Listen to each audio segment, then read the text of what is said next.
I'm Jennifer Sness. You're watching News 24 Live. I'm joined in studio by author Hugh Macmillan, who's going to introduce us to his new book, The Lusaka Years. Hello. Hi, nice to see you. Nice to see you as well. Now, my first question is, why release this book now? That's a difficult question. I spent a lot of time in Swaziland and Zambia, not as a member of the ANC, but in close proximity to members of the ANC, and I knew a lot of people there. And when the exile period came to an end, around about 1990-91, I wrote a kind of a memoir about what I knew about the ANC, but then I thought it wasn't really publishable.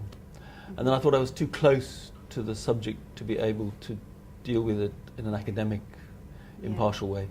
It took me about 10 years, 12 years more before I began to think there's enough distance between me and that experience that I can approach it in an impartial academic way. And so then I started work around about 2008 on the archival research, interviews, but everything that I did is to some extent informed by the fact that I was there in Zambia, and I knew a lot of the people, and I had some kind of a feel for the experience of exile. So why release it now? Because it took me, whatever it was, 5 years to write, do the research, write, and get the book published. Wow. Now, tell me about that experience. You say you know what the experience of exile feels like. What is that feeling? Well, I think exile is very difficult. I've spent a lot of my life as an expatriate, which is to say a voluntary exile. But there's a huge difference between being a voluntary exile and an involuntary exile, and knowing that you can't go home, and that you don't know when you're going to go home. And I think exile was a very difficult experience for most people. Some people actually said it was positive. You know, they went to different places, they had different experiences, they learned about the world. But I think for most people, separation from family, separation from home, and the uncertainty, not knowing when they'd get home, if ever they'd get home, was very difficult. People in exile with the ANC always used to say, people would say, when do you think you'll get home? And they would always say, 5 years. But it was like a moving thing. Next year it was still 5 years. Wow. 3 years later it was still 5 years. And even in 1988, 2 years before people actually went home, people weren't sure, they didn't know. Well, it was really only when the unbanning of the ANC was announced and Mandela was released that people knew more or less for certain that they could get home. Even then it took a year or two for some to get home. Yeah. Now, you said in your memoir you wrote what you knew about the ANC. What did you write in that memoir? That was very personal. That was about how I came into contact with the ANC, actually firstly in Swaziland, through people like Lindiwe Sisulu, now a member of the government, who was a student of ours in the university in Swaziland where I was teaching. I met Thabo Mbeki when he came as then quite a young person. We're talking about 1975, to start reorganizing the ANC underground inside South Africa, coming from Mozambique. So that's how I became associated with members of the ANC in exile. And then I moved on from Swaziland to Zambia in about 1978, and I spent a long time there. And an awful lot of my social life, intellectual life, political life was bound up with ANC exile. And I was privileged actually to know quite a lot of people who later became leaders of the new South Africa, who were then struggling to work to overthrow apartheid. Something it was a long, slow, difficult process.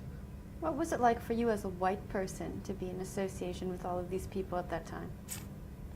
I don't think I ever thought about it very much.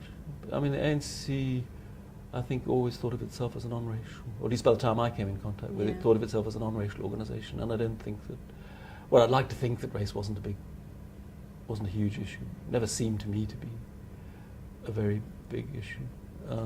There were always some people of different race groups involved with the ANC. But as I say, I was never a member. Don't get me wrong. I was never a member. I was like on the fringe of the ANC.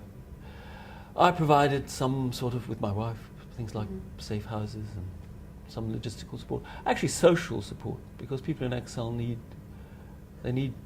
sort of social support and encouragement, and that's something which people outside of the movement can provide. It's quite important, actually. Now, the people who were in exile were sometimes seen as traitors, but they did contribute a lot to the struggle. Is this a true assessment of people who were in exile at that time? You mean that some of the people who were in exile were working for the other side, or? I think, from what I understand, if you were in exile, you were considered a traitor. You weren't here in the country. Oh, fighting I see. Well, struggle. that's a different point of view. As somebody who lived outside, and so I never really thought of it that way. Yeah, so there were some people who have argued latterly that people in exile had an easy time, that they weren't suffering the full force and pressure of apartheid. But I can assure you that exile, I'm sure life inside South Africa wasn't easy, but life in exile wasn't easy either. Now, you briefly touched on some of the challenges that faced people in exile, but tell us about that life that the people in exile were experiencing.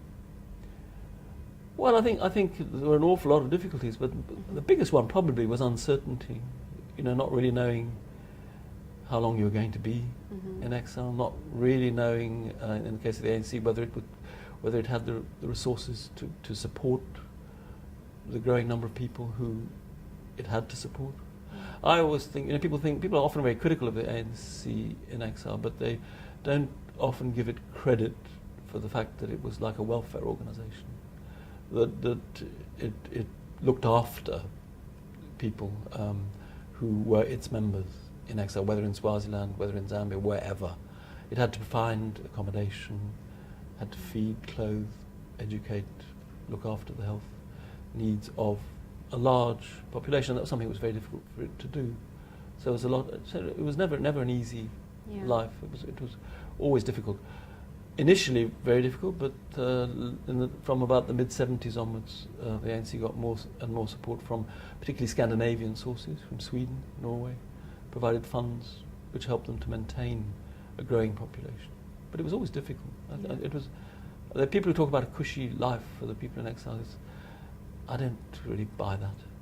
There might have been a very few people at the top who spent time meeting people in hotels, and that was a rather rare, not many. What are some of the misconceptions that people have about those in exile? I think that's probably the biggest misconception, is this idea that people had a nice time, and that it was, a cushy life. I think that's probably the largest misconception.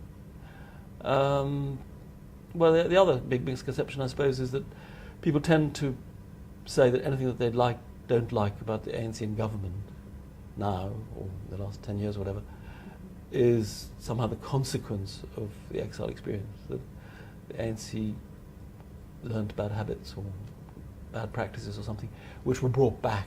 The exile was a negative thing, and that some people brought back to South Africa bad habits and practices which they'd learned in exile. It's not something that I subscribe to.